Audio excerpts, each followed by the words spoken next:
Hi, Shelley. Nice to meet you. Nice to meet you. I'm glad you're here today. Before we get started, I just want to go over a few quick things.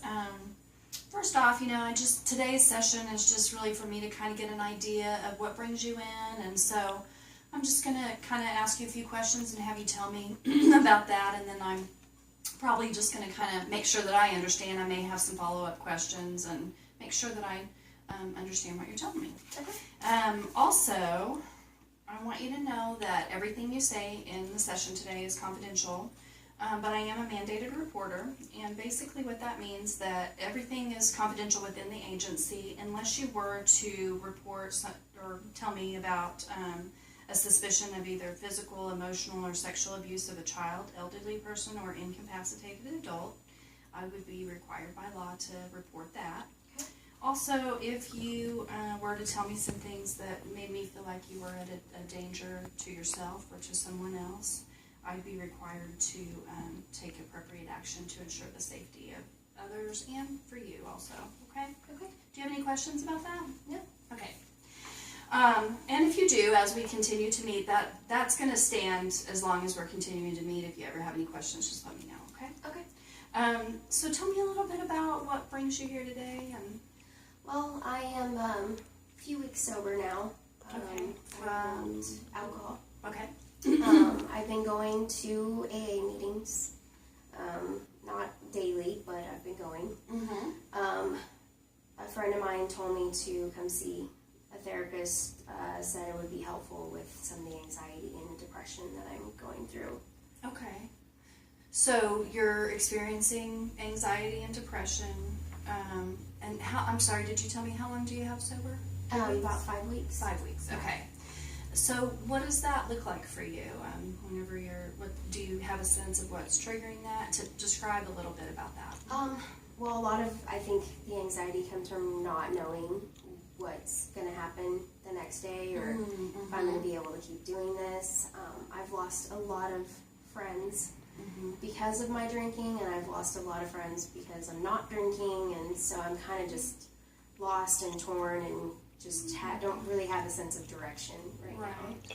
So what I hear you saying is that you're having both kind of this feeling of aloneness, which can happen in that early sobriety phase too, because you're going through a lot of a transition, so you've lost a lot of friends, maybe even before you started getting sober, and then my guess is that your drinking buddies probably too have gone away, and so that kind of leaves you there feeling lonely, and sounds like also feeling kind of overwhelmed with just everything. And a lot of times I hear that because your coping mechanism was probably to drink with a lot of things, and so feelings of anxiety coming up for you, is that right? Right.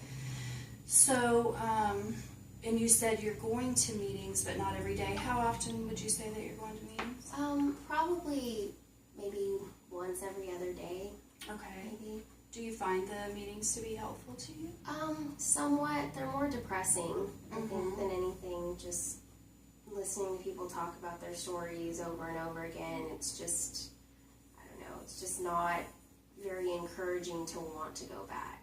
Oh, okay. So what I hear you saying is that it's not, you're not really leaving with a sense of hope? Right. Okay. I think that's where a lot of the depression might come from, is I have all of these feelings that I'm trying to deal with, and I feel like everything's coming all at me at once, and then I go there for support, and I just feel like it just drags me down even more. Yeah, okay.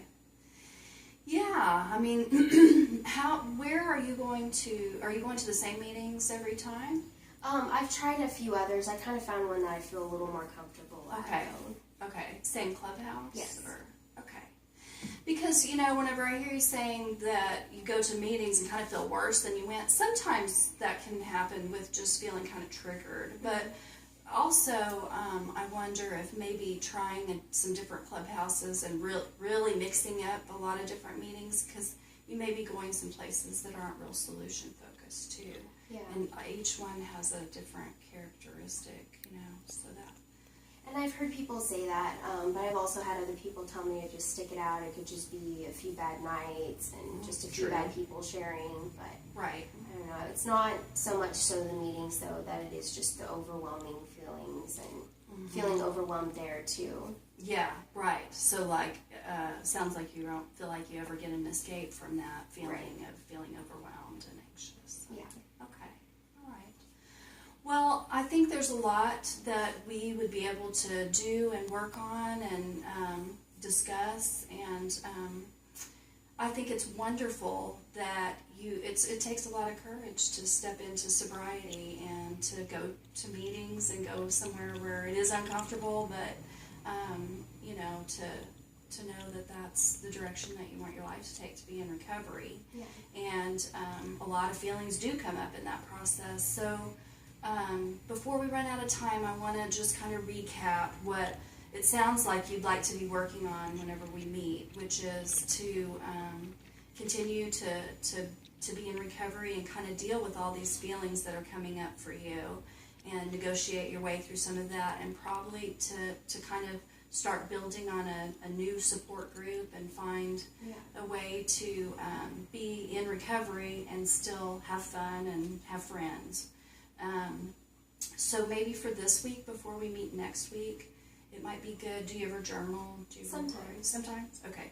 So maybe you could this week get a journal and just kind of try daily to write down kind of what's going on for you. Okay. And I think that might give you some clarity, and we can kind of talk about that. Maybe you can see some things that are the thoughts and feelings that are coming up for you, and that'll give us some ideas about what is kind of triggering some of those feelings when you feel anxious or when you feel depressed or lonely, or you know, might get a little bit more clarity. Does that sound like something you could do? Yeah, I think I can do that. Okay. And then another thing that I found with people that have high anxiety, especially in early recovery, is some guided meditation. So maybe next week we'll practice some of that. Okay. And so if you feel yourself getting real anxious, sometimes just taking a few deep breaths and kind of letting it out and just giving yourself a moment of, you know, a peaceful place, go in the bathroom or whatever and just take some deep breaths just to kind of get refocused and centered is helpful too. So you might practice that a little bit. Okay. And then just kind of tell me next week how that worked for you, if you could kind of feel your body calming down a little bit. Okay. Okay? Sounds good. Well, good. It was lovely meeting you, and I look forward to seeing you next week. Okay. All right.